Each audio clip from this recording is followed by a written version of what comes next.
Welcome back to Well, That's Interesting. The I'll stick to burritos, they can have that edition. Yeah. That sounds good. Yeah. I can't think of a better alternative to burritos, so I will stick to the burritos. Stick to the burritos, yes. I 100% agree with this statement. Amazing. Yes. Today is episode 082, Cannibalism and Feeding on Corpses. Just a few things happening in our oceans. Oh. We are going in that direction. Sure are. Didn't see that one coming. I should have. We haven't talked about cannibalism in a minute. It's been a while. We're due. Yeah.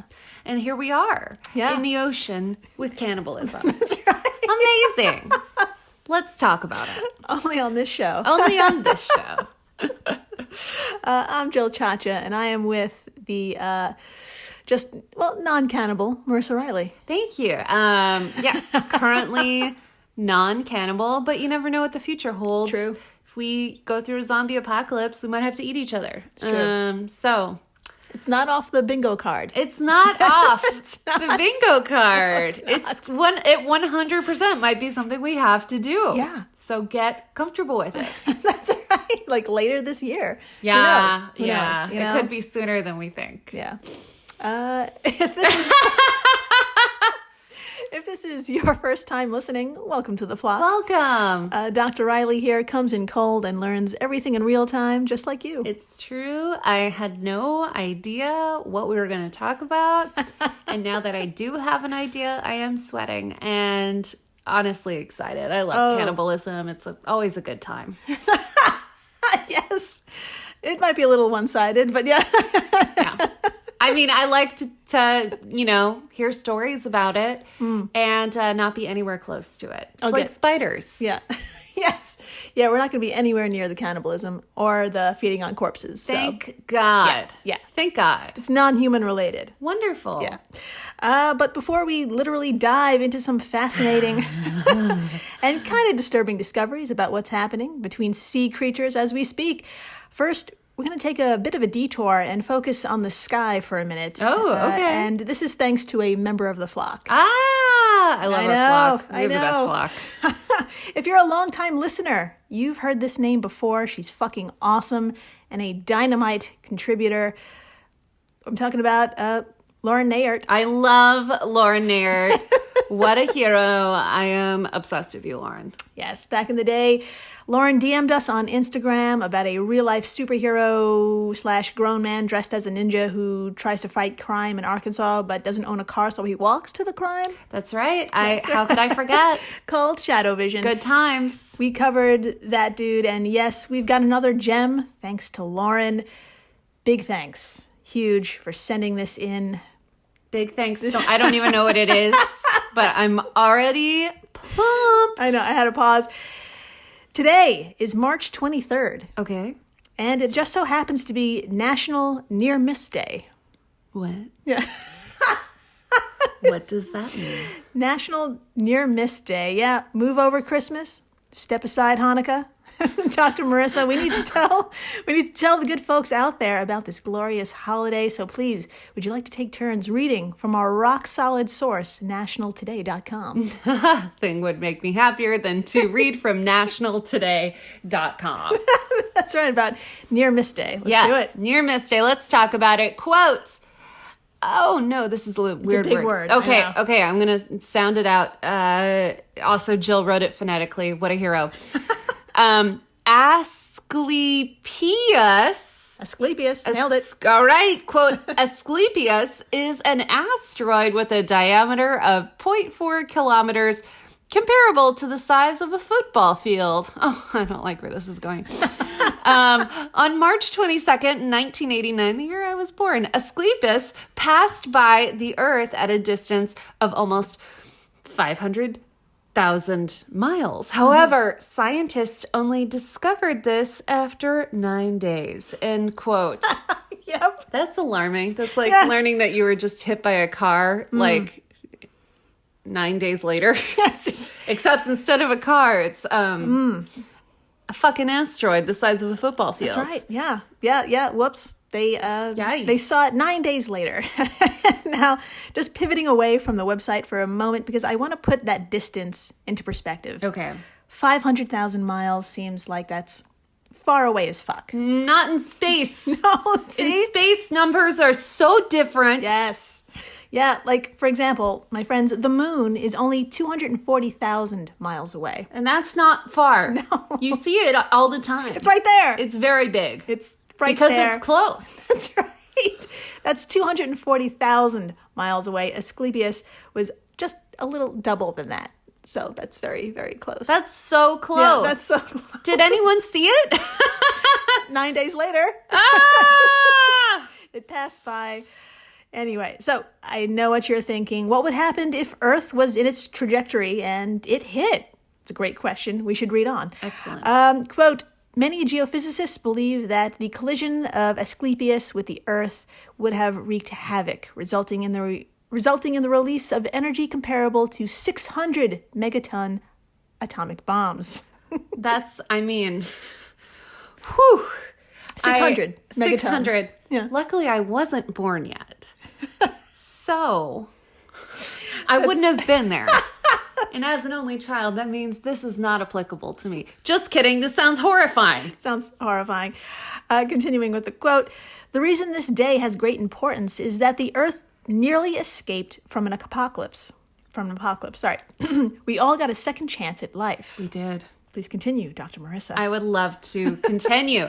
All right, quote, this event changed our perspective on cosmic influences. It made us realize that humankind has absolutely no control over the universe. That's right. Great. What a great line. Amazing. Since that day, there have been advanced changes in space programs. End quote. I like how they said we have no control over anything, but we're still going to try. We're going to try our hardest. Yep.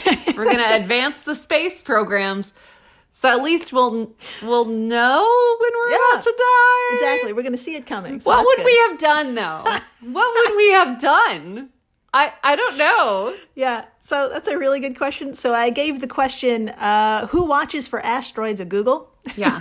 And it turns out it's the NNSA. Okay. Or the National Nuclear Security Administration. All right. Which was formed not too long ago, just in the year 2000. That's embarrassing. We've had many asteroids around before that. Yeah, and they have the stressful responsibility of, quote, planetary defense. Lol. Or detecting and mitigating impact threats from potentially hazardous near-Earth objects such as asteroids and comets, end quote. And that is from energy.gov. Not to bring up Marvel here. Not to bring up Marvel right now, but I am. As Tony Stark said, we should have built a shield around the Earth. I don't know if that's the exact quote, so if you're a huge fan, I'm so sorry. But he did say something to that Something effect. like that. Mm-hmm. And I think about it all the time. Yeah. It would be annoying, but Yeah. we would have avoided Thanos and this asteroid. That's right. Well, actually, we did avoid the asteroid. Yeah, just by chance. Yeah. By chance. But yeah, if it had been closer, there you go. We could have had a shield. So, we could have had control. Okay. I'm fine. All right. Back to the pod. So I hope they're on it. But honestly, at the end of every day, we should say Happy Near Miss Day, if you think about it. Honestly. In this day and age. Yeah. Happy Near Miss Day, everyone. Happy Near Miss Day, Jill. Yes. We made it. Jinx. And again, huge impact-sized thank you to Lauren for sending this holiday to us via Instagram. Oh, Lauren, Holy you're shit. a hero. Just Thank you. Amazing.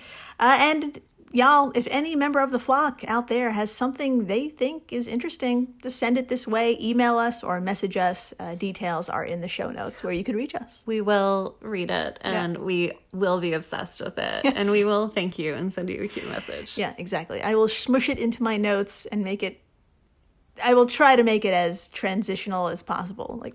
You know what I mean? I know what you mean. And I will... I'm having trouble. I will make it about me or Marvel or both. Yeah. All right, let's make a hard right turn. Let's do it! From the skies to our oceans.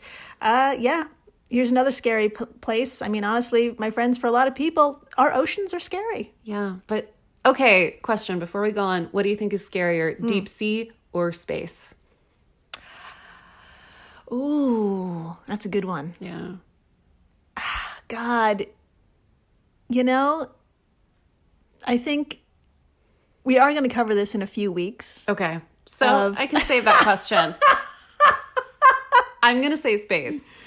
Yeah, it's a terrible, terrible death, but also so is the bottom of the ocean. That's true. Honestly, It's neither really, are ideal. Yeah, it really sucks. It really equal opposites suck.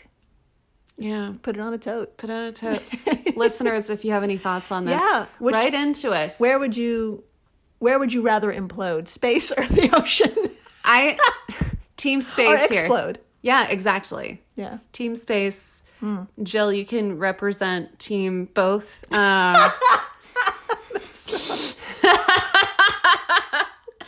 man. Anyways. All right. I'll pick one. I know too much and too little to make a decision. That's fair. That is totally fair. That is totally fair. Anyways, back to the ocean. All right. So the oceans, they're deep, they're dark, they're filled with creatures seemingly frozen in a time when humans weren't even a possibility. Yeah. Just full of ancient things.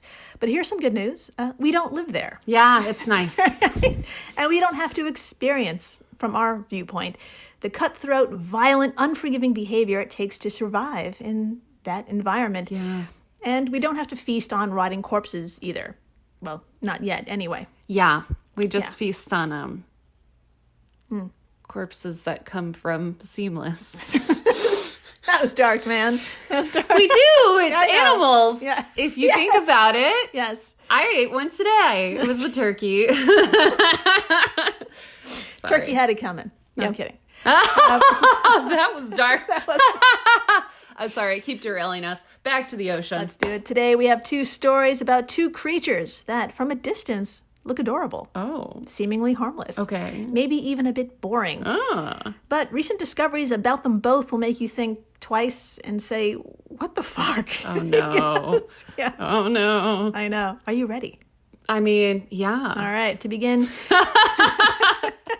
let's head on down to the poppin' town of Williamsburg, Virginia. Fuck yeah. Good times. I'm kidding. If you're from Williamsburg, I bet it's really nice. Yeah, let's talk about it. A few things about Williamsburg, Virginia. It's old as fuck in terms of the United States. Yes. It was the capital of the Virginia colony back in 1699. Yep. Jesus. It was. And you seem very sure. No, I have no idea.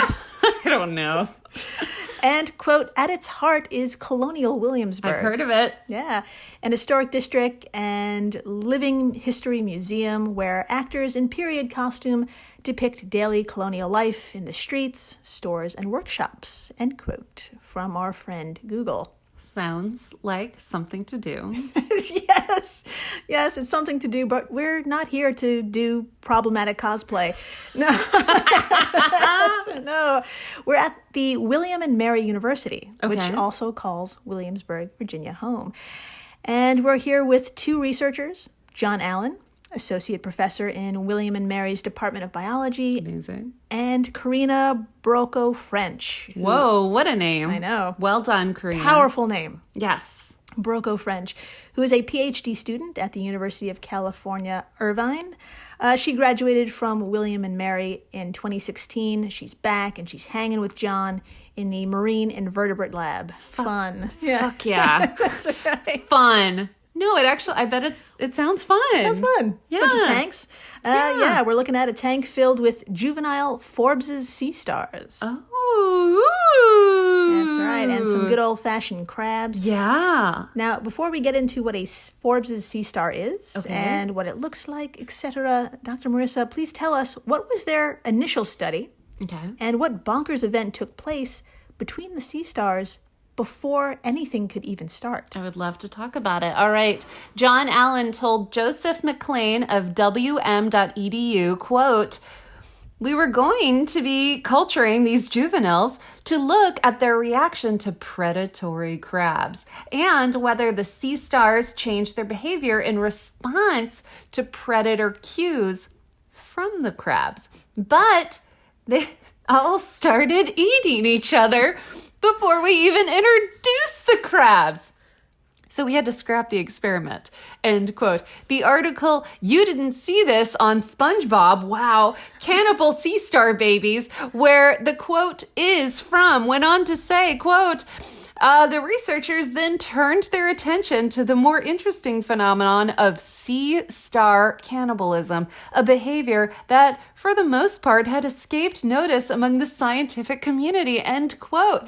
Sea star cannibalism. Yeah. I am obsessed. That's right. Sea stars, man. Sea stars. They're so cute. Yeah. But they're not. No. They're They're extraordinarily violent, and we'll get into it. I'm also just trying to picture this, like, what do they eat first? Do they start on the point? Or do they mount? And I'm just having a hard time with the mechanics. That's awesome you brought that up, because we are going to talk about it, and it's Amazing. disturbing. Wow. All right. Yes. My friends, these teenage sea stars gave no fucks and turned on each other even before a predator was in the room. Well done. So before we get into why this happened and how sea stars eat, like you said, it's Right. a doozy, let's get acquainted with the Forbes' sea star. Sounds very rich. Everyone, it's imagination time. Okay. Please close your eyes, All right. especially if you're driving, Wonderful. and imagine a starfish Okay. or a sea star. You got it. Just right in your mind. I And see it. there you have it. You pretty much have an idea of what they look like. They're fucking classic. Yeah. Now, picture a few of these beauties lined up along the beaches of the East Coast of the United States. Okay. And voila, that's where they inhabit. Easy. East Coast. I see them. Yeah. Now, specifically, they're about 4 to 9 inches in diameter when they're fully grown. But my friends, it's the time before they become adults. Well, that's why we're here today. It's a fucking journey. Yeah. Yeah. Teenagers. So, Suck. wow. Yeah, Dr. Marissa, Whoa. please tell us what Katrina Broco-French told WMEDU about our hungry friends, the Forbes' Sea Star. Nothing would make me happier. Let's talk about it. All right, quote, "They start out as adults on the seafloor, and they look like what you would expect a starfish to look like. After they spawn, those little embryos end up flying through the water, if you will, during a larval stage where they look like weird little spaceships." That's great. Awesome. The weird little spaceship stage lasts around a month before they metamorphose into juveniles, settling onto the sea floor. End quote. John Allen noted the juveniles are essentially pinhead-sized, star-shaped versions of their parents. End quote. So Yeah. they fly around in this little spaceship stage, which is my favorite thing in the world. Adorable. Amazing. And then they essentially turn into teeny tiny sea stars That's right. at the bottom of on the ocean floor. You got it. Yeah. Those descriptions are fucking great. Yes. They also have a few pictures as well. Thank God. Thank God. Yes, Dr. Marissa, sounds like you want to see these adorable I really teeny do. juveniles. They're a sight to behold. Now, of course, all photos we talk about will be on our social media stuffs, so please come on by and look at these adorable monsters. We'll get into it. Now, the first one is a sea star just a few days after its initial metamorphosis. It's a very young juvenile. Okay, let's do it. Oh, it's very cute. Isn't it? It's this tiny, puffy little star. It looks like a teenage version of a sea star. Yeah. It's just really small. It's got like 5 little nubs instead of points, and it's got little like hairs coming out, like little whatever the little things are, and it's kind of a goldish color, and it almost looks transparent. It just looks really small. Yeah, it is incredibly small. Yeah, and just for scale, I'm going to show you another one. This one is a little older, and it's resting on an adult, which is somewhere between 4 to 9 inches in diameter. So this is, look how tiny. Oh my God. Oh my God. So it looks just like a grown-up sea star, except it's just so tiny, and you can tell because it's like on top of one of the adult sea stars, like Which is not very big. arms? Yeah. I don't know what to call them. Yeah, Points? Arms. You got It's it. on one of the arms, and it's just tiny. Yeah. It's just tiny. It's so Look at the damn great. photo. It's real, guys, y'all. They're painfully adorable and vicious opportunists. Let's get Yeah. into it. My friends, when these creatures are floating out in the ocean as larvae, they're chomping down on unicellular algae Delicious. and getting a little bigger with each unicellular meal.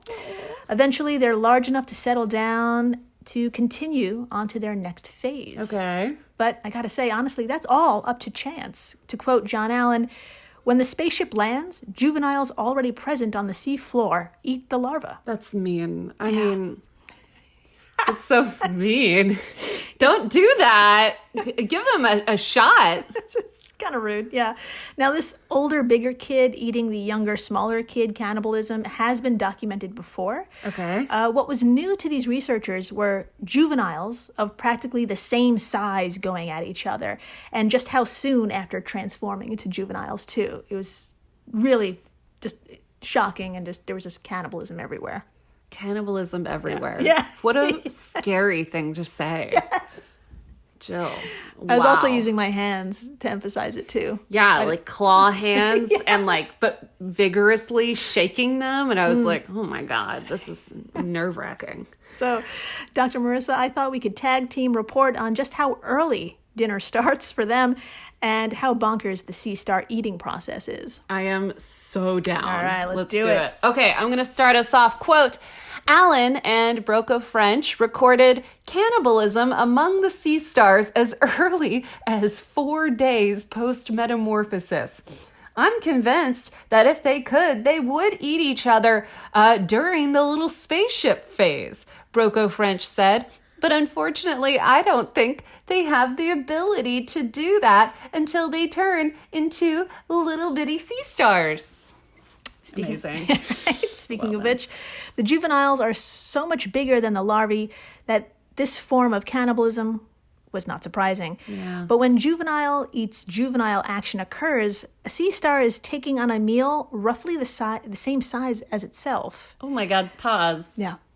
Just imagine that for a second. Yes. Like if you ate something you-sized. Exactly. Like if you ate why can I only think of a rack of lamb? That's the only Go food for it. I can think about right now. Go for it. Imagine like a rotisserie chicken, but you-sized. Yes. And then you ate it. Mm-hmm. You'd be so sick. That is wild. And triumphant. Yeah. Yeah. That'd be great. Anyways. Continuing, Broco French explains that sea stars feed in a manner that is totally different from how it's depicted on SpongeBob SquarePants. Yep. Take it away, Doctor. I absolutely will. Continuing the quote, they extrude their stomachs, kind of like turning inside out like a plastic bag. That is so scary. And then they sort of engulf whatever it is they're trying to eat, to start to break it down and then absorb the broken down stuff. So they don't need teeth or anything. They've got it covered. End quote. That is horrifying. Yeah. Can you imagine if something turned inside out, broke you down, and then absorbed you? Yeah. Sounds like space, doesn't it? It sounds, you know what? I'm on team both. Both space and the ocean are the same amount of scary. It's just... It cannot be. We need to stop the debate now and stay where we are. Right. Stay inside. There you go. Put it on a tote. Yep. Stay inside. Alan adds that a sea star has multiple stomachs. Amazing. The one Broco French describes is known as the cardiac stomach. Okay. Quote, instead of putting their food in their mouth, they slide their stomach out of their mouth and onto their food, he said. End quote. Yeah. Yeah. So they, yeah. So No, I understand. No, I understand. Uh-huh. Yeah. You're just literally absorbing that. I'm putting your stomach on that thought. I'm putting my stomach on that thought. And you're taking it in. And I'm taking it in. Not even through my mouth. Just No. wow. Okay, tell me more. Yeah. Just like you said, imagine walking up to someone about your size, pulling out your stomach and smothering them with it until they break apart and you absorb all the things. Yep.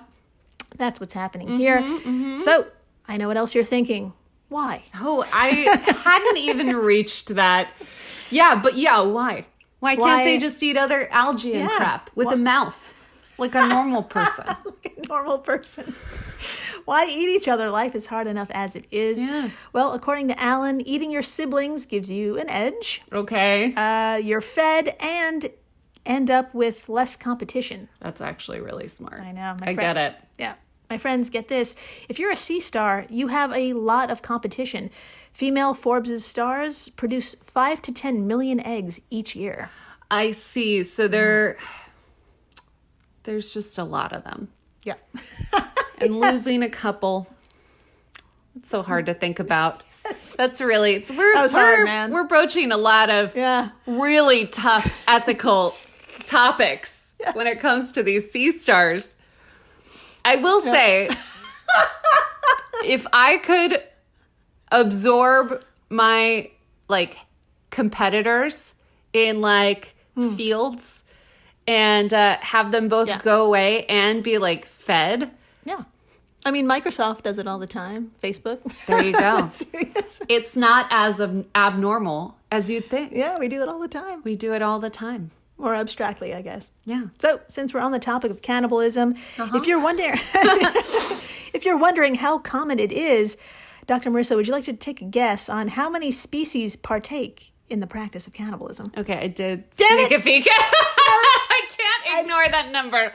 I can't have any other number. Can I say the number? Go ahead. Okay, it's 1,300. 1,300 species. I cheated. I'm so sorry. That's okay. I forgot to put the spaces when I usually indent quite a bit. Yeah. Like half a page. So Dr. Marissa here doesn't ruin this surprise. It's fine. It's great. But that's a lot. 1,300 species documented. Okay. Do the cannibalism. And is that regular cannibalism or every once in a while? Oh, because I think with humans, it's every once in a while someone will be into it. Yeah. Or there are cultures. Yeah. I mean, it's just been documented. And I guess it's enough where it's they're into it. It's worth a mention. They do it. It's worth a mention. So, I see. Quoting John Allen, who I think summed it up best, quote, "We think," anthropomorphizing here, "that cannibalism is terrible. No one should be cannibalistic. But in nature, red in tooth and claw is something that can be favored. So it seems to be a strategy that's likely to be common." End quote. I see. I get it. Yeah. I mean, I don't. I know. I don't get it. But I can see that if that's what... there's no... I'm going to stop talking. Well, it's one thing we don't have to worry about right now. Yeah, right now. After the break. We're moving on from eating each other to eating things rotting away. Good times. That's right. You won't believe what was found at the bottom of the Arctic Ocean and just how old it is. Oh, no. Stay tuned. Please do. Hello, everyone. Takuya here. And I'm Gabby. And we are the hosts of History of Everything, a podcast which you can probably guess by the name is, it's about everything. Do you want to know why people thought potatoes were evil and would give you syphilis? Are you curious about all the stories of the terrible and stupid ways that people have kicked the bucket over the years? Do you want to hear tales about all of the different badasses of history and the lives that they had brought to life? Well, if so, then look no further. History of Everything is just the right podcast for you. It's available on Spotify, Pandora, and anywhere else that you get your podcast from. Join us for some fun and just see how weird and wacky history can be.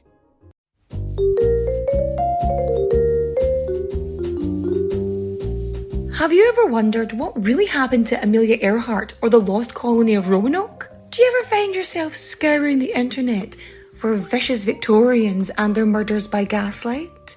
Or perhaps you're just sick and tired of women being constantly misrepresented or plain lied about throughout history. If so, join me, Katie Charlwood, history harlot and reader of books, on Who Did What Now, the history podcast that's not your history class. Part of the Airwave Media Network. Available on Apple Podcasts, Spotify, or wherever you listen to podcasts. Adios, au revoir, au revoir, my friends. Bye-bye.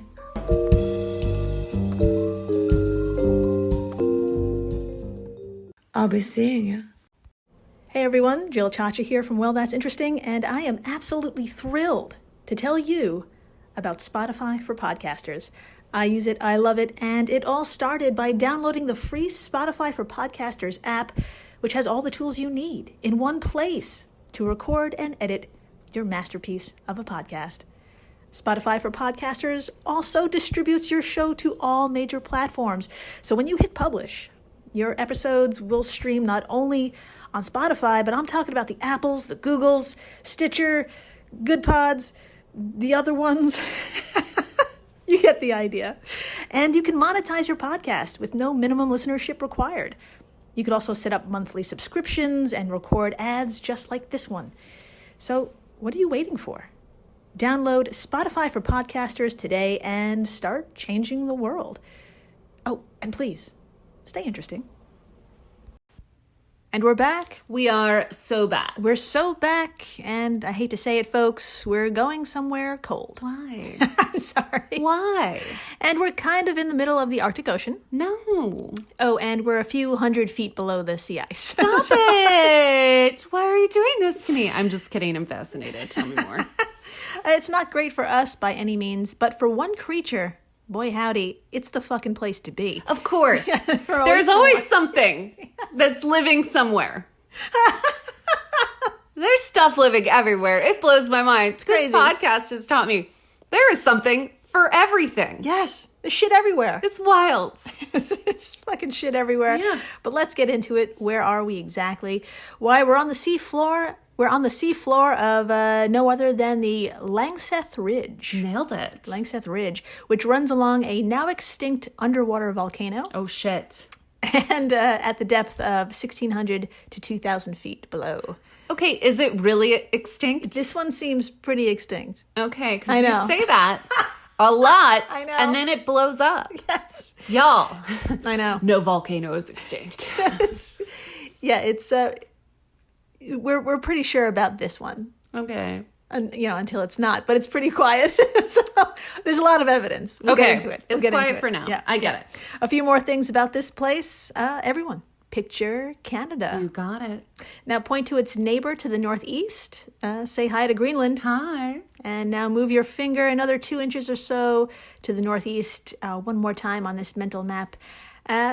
And it's just water. Oh, It's just water. But 2,000 feet down is the ridge. the ridge. All right. That's right. The waters here are damn chilly, hovering just above freezing. Yay.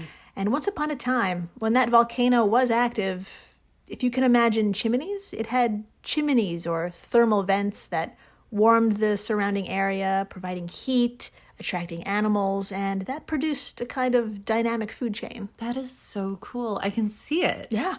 That is fascinating. So tons of stuff would live around these little vents. Yep, exactly. Aww. Little communities. Little communities. Oh no. Oh, I'm breaking over ocean vents. Wow. Yes. It's really cute. Awesome. Tell me more. So this volcano, though, she is no more. And life for many ended. But for one species, the party is still raging. Fuck yeah. That's right. Dr. Marissa, when I say sea sponge, what comes to mind? I think, is a sea cucumber a sea sponge?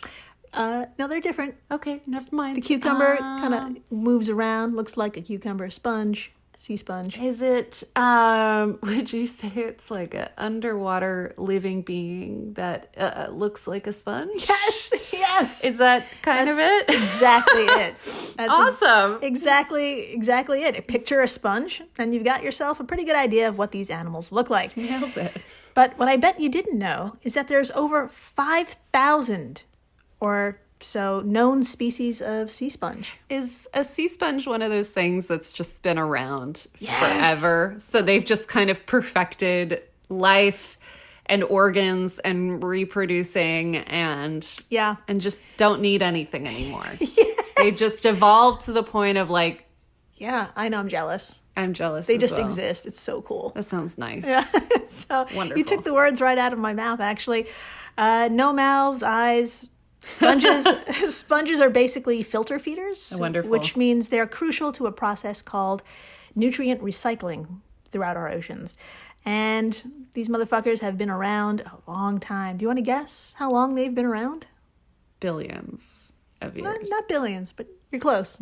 How about millions? Yes. How about 40 million?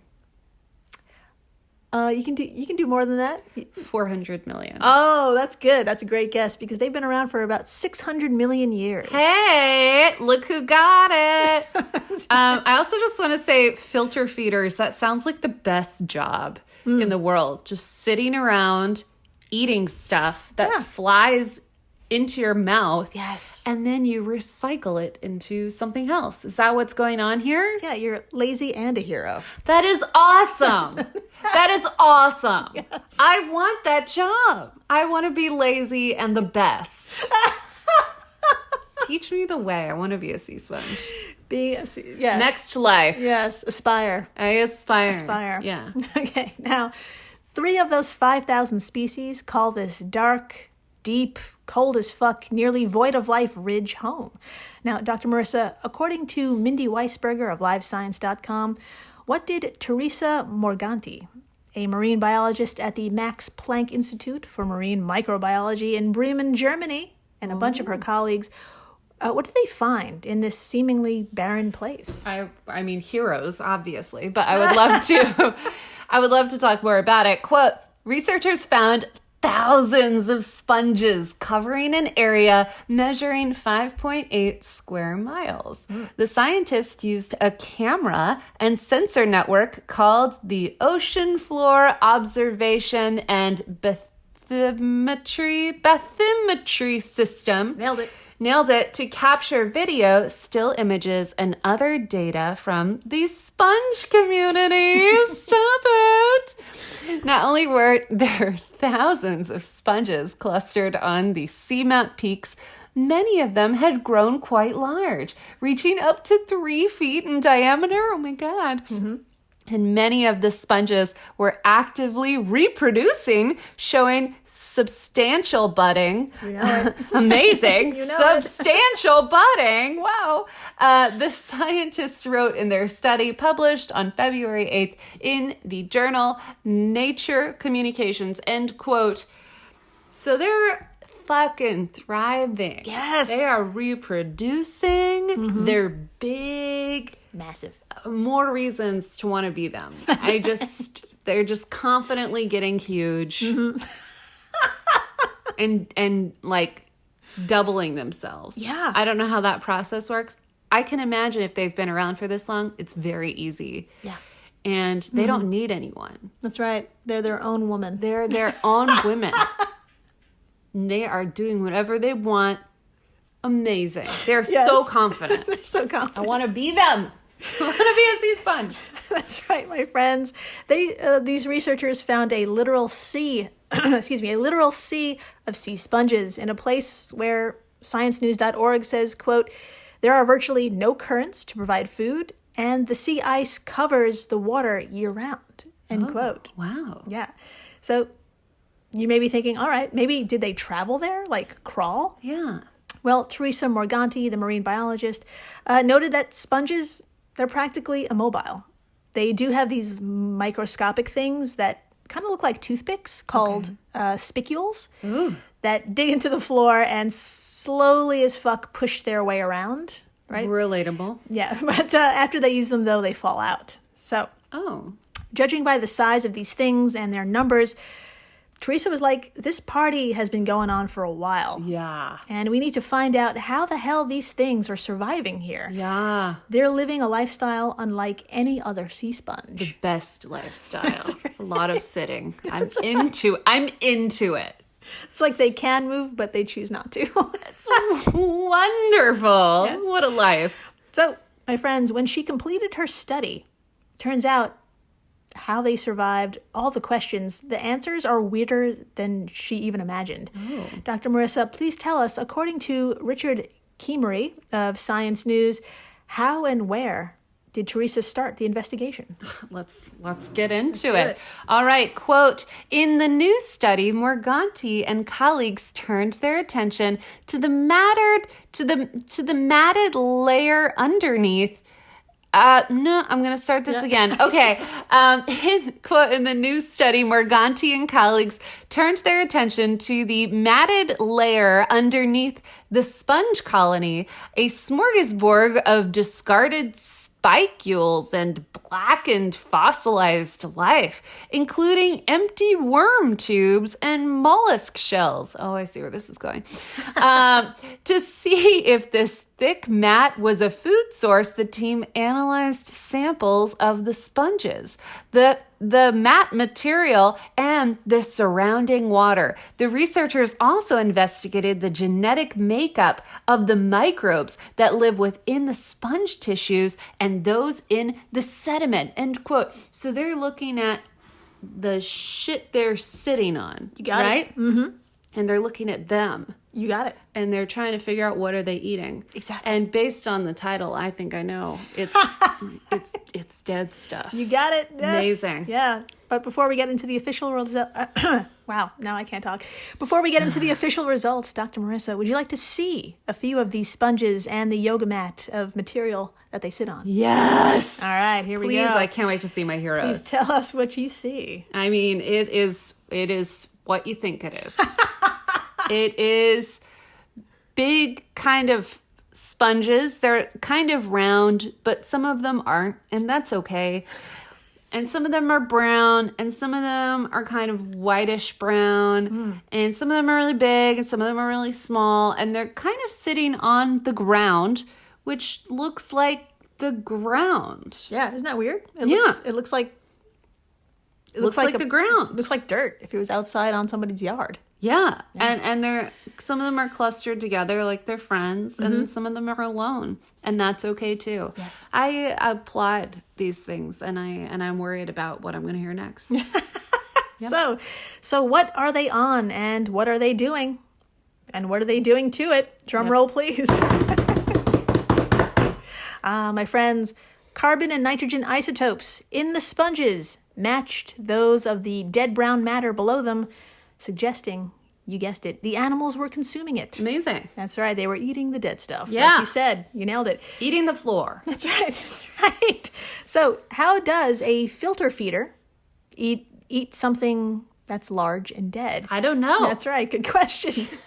That DNA test of the microbes living in the sponges came back, and it showed a symbiotic relationship. Oh. They had the enzymes capable of dissolving the dead organic matter into food for the sponges. Oh. They act like a stomach for them, basically, to break down all that yummy brown stuff. Yeah. So they're taking dead bodies, Yeah. eating them, and then recycling them. Yeah, pretty much. Pretty much. Yeah. Amazing. Yeah. Here's some more. Yeah, They're go turning for it. dead bodies into dirt, sort of. Yeah. Yeah. Okay. Yeah, I just had to grasp this in my fourth grade You're language. You're totally, absolutely right. That yoga mat of death is about 6 inches thick, by the way. Yoga mat of death. Yes. Providing, quote, almost 5 times the carbon that the sponges would need to survive, from sciencenews.com. Holy so, shit. like you said, these sponges are basically like the vultures of the sea. But in a cool way. Yeah. Exactly. Yeah. Now, hold on to your human butts. Okay. According to the radiocarbon dating of some of the adults, Dr. Marissa, do you want to see, just guess, how old do you think these sponges are? Maybe like... Yeah. I indented, so that's why she doesn't I know. I don't know. I can't... I haven't been able to say... I It's would on the say, next page. I don't know how old... Like 100? It's a good one. A little, yeah. Is that your final answer? Yes. All right. Some of the adults were 300 years old. That is crazy. Oh my God, a living thing that's 300 years old. Right. Individuals have been feeding off this pile of dead shit for 300 years. Wow. So I bet you're thinking, hold on a minute. That volcano went extinct a while ago. Yeah. How old is that 6-inch mat of dead crap? Yeah. All right, Dr. Marissa, please tell us, just how old are there leftovers? Gross. I would love to. All right. From sciencenews.org, the sciencenews.org article, deep sea Arctic sponges feed on fossilized organisms to survive. Quote, the dead ecosystem below the sponges is around 2,000 to 3,000 years old, baby. Sorry, I added the baby, obviously. It was once a thriving community of animals that lived in the nutrient-rich conditions created when the volcanoes were last active, the researchers suggest. End quote. So basically, all of these cute little sea animals That's right. were living in this place, and then the volcano stopped blowing this cozy air, There you go. and then they all died Yes. and turned into a big graveyard. And then these sponges started eating their bodies. Sure did. Not disturbing at all. Yeah. Totally So it's fine. yeah, exactly. It's like if you ate your friends and family. And you're doing great. And you're doing great. and you're helping the planet. Yeah. I mean, in the long run, yeah. Okay. Totally fine. So, Totally chill. so as you can imagine, this party has a buffet that's not running out anytime soon. No. Not only is there a lot of it, but, quote, because these are big individuals living in the central Arctic where the temperature is low, their metabolism is very low in general. Teresa explained to livescience.com. They aren't consuming this food source very fast, so I think they have plenty of food here. Okay. End quote. Good. Yeah. So they're there I'm for the glad. long haul. 300 years, man. It's a long time. It's a long fucking time. It's a lot of meat. So the party won't stop, right? I mean, what uninvited son of a bitch could possibly ruin this party? If you said humans, you're right. I was thinking humans. I didn't want to say it out loud. But yeah. It's us. The researchers noted climate change could melt that protective layer of sea ice. That's right. causing more nutrient particles to drift from the sea surface to the floor below. And if food becomes more plentiful, other marine species may move in and disrupt the sponge's habitat. Oh, But- no. I know. This is what I think, though. Okay. Maybe it won't be that bad because these things have been around for 600 million years. And I think they know how to party with other species. I think you're right. Yeah. And I think they know how to clean up a party That's right. as well. They're just waiting for the next party. Yes. They're totally fine. I believe, if I believe in anything, and I don't really believe in much, I believe in these sea sponges. Yeah, I think they got it. The ultimate party animal is a sea sponge. Yeah, I think they're going to be here long after we've eaten each other. That's right. Long after. So long. All right. Thank you for listening. Yeah. Rating, subscribing, telling your friends about sea sponges who will be here forever. And sea stars. Fucking cannibals. Cannibals. Monsters. Jesus Christ. Horrifying. Yeah. Y'all, And please, stay interesting. please do.